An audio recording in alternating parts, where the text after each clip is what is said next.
But as many are finding out, Edomites, the descendants of Esau, actually made up the Roman Empire. As a matter of fact, the Jewish Encyclopedia also states that the name Edom is used by the Talmudists for the Roman Empire, and they applied to Rome every passage of the Bible referring to Edom or to Esau. Where is Edom today? Esau's land was called Edom. Edom is the country of Jordan and the place of Petra, the city in the mountain. Look at the architecture of the photo at Petra, which is Edom.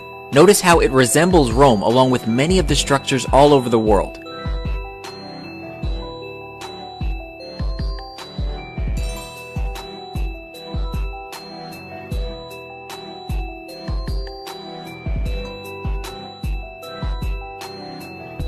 Our sports stadiums resemble the Colosseum. Even modern-day sports are in fact derived from Rome. European systems of government are set up like the early Roman Empire, having both Senate and the Republic, local government, and other things as well. Esau's descendants are called Edomites. Later, they're called Idumeans. Idumea or Edom in Hebrew was the region south of Judea, originally inhabited by the reputed descendants of Jacob's brother Esau. Edom was periodically subjected to Judea under David and Solomon the Maccabees, homeland of the house of Herod. There were no natural boundaries between Idumea and Judea, so the borders were always in flux. According to the Jewish Encyclopedia, 1925 edition, in 163 BC, Judas Maccabeus conquered the Edomite territory for a time. They, the Edomites, were again subdued by John Hyrcanus about 125 BC, by whom they were forced to observe Israelite rites and laws of the Torah. They were then incorporated with the tribe of Judah, and their country was called by the Greeks and Romans Idumea. With Antipater the Idumean began the Idumean dynasty that ruled over Judea till its conquest by the Romans. From this time, the Idumeans ceased to be a separate people. Therefore, Edom later became known as the Roman Empire. With the sacking of Rome by the barbarians came the mingling or spoiling of Esau's seed, thus fulfilling the prophecy of Jeremiah 49:10. But I have made Esau bare. I have uncovered his secret places, and he shall not be able to hide himself. His seed is spoiled, and his brethren and his neighbors, and he is not. The Goths were Ukraine, Romania, Moldova, Belarus, Poland, and Scandinavia. The Saxons were Germany, the Dutch, the English, Northern Albania, Great Britain, Scotland, Ireland, and Wales. The Franks were France. The Lombards were Italy. The Vandals were East Germany, which were known for their senseless destruction, which is where we get the term vandalism. Vandalism is the behavior attributed originally to the Vandals by the Romans in respect of culture, ruthless destruction or spoiling of anything beautiful or venerable.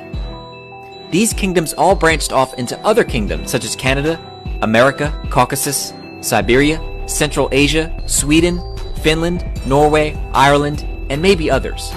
No, together these kingdoms all make up the rule of the entire world. Esau and his kingdoms, Edom, will be ruling at the end of the world, and Jacob will rule afterward in the millennium under the Messiah, Yeshua.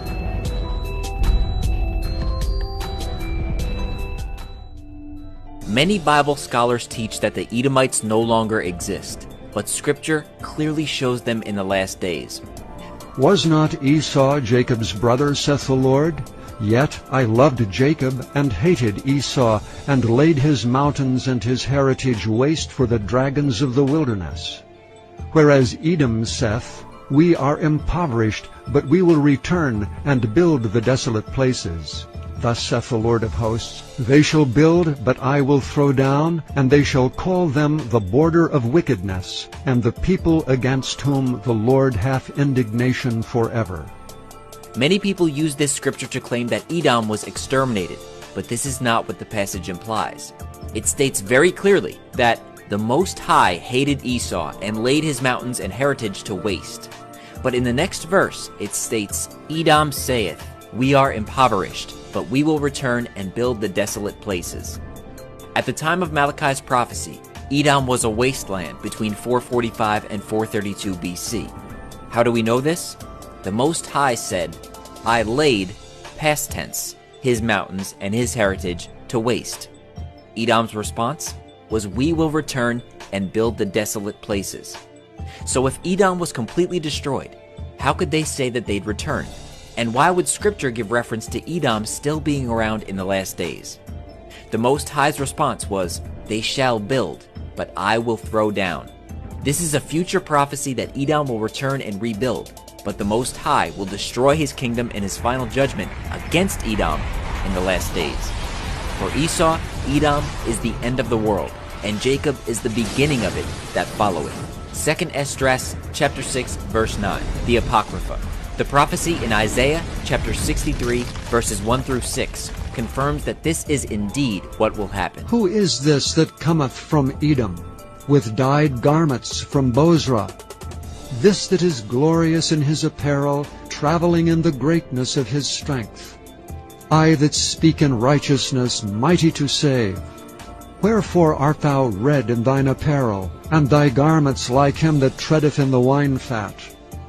I have trodden the winepress alone, and of the people was none with me. For I will tread them in my anger, and trample them in my fury, and their blood shall be sprinkled upon my garments, and I will stain all my raiment. For the day of vengeance is in mine heart, and the year of my redeemed is come. And I looked, and there was none to help, and I wondered that there was none to uphold. Therefore mine own arm brought salvation unto me, and my fury it upheld me. And I will tread down the people in mine anger, and make them drunk in my fury, and I will bring down their strength to the earth. When the Messiah returns, where does he go, and what does he do? He goes to every place where the descendants of Esau, the Edomites, have set up their kingdoms, and slaughters them for their perpetual violence against Jacob. He treads the winepress, and his wrath is accomplished. Further proof is in the book of Daniel, which states that in the future,